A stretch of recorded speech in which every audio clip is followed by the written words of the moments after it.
"அண்ணே சின்ன வேலையா தானே இருக்கும். பார்த்து குடுங்கண்ணே" அப்படின்னு சொல்லிட்டு தாங்க இந்த கஸ்டமர் விட்டுட்டு போனாரு. ஆமாங்க. இந்த பார்த்தீங்கன்னா தெரியும். இத பார்த்தா உங்களுக்கு எப்படி தெரியுது? சின்ன வேலையா, பெரிய வேலையான்ட்டு. அப்படி வந்தது தாங்க இந்த பார்த்தீங்கன்னா, இந்த ஆக்டிவா BS6ல செல்ஃப் மட்டும் ஒர்க் ஆகலைன்னு வந்தாங்க. சரி பேட்டரி ஏதாவது டவுன் ஆயிருக்கும், இல்ல செல்ஃப் சுவிட்ச் பிரச்சனையா இருக்கும், இல்ல வயரிங்ல ஏதாவது பிரச்சனை இருக்கும் அப்படின்னாங்க விட்டுட்டு போனாங்க.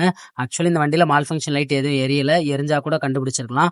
இந்த வண்டியில இப்ப நம்ம கழட்டி இருக்கனால மால் ஃபங்ஷன் லைட் எரியுது.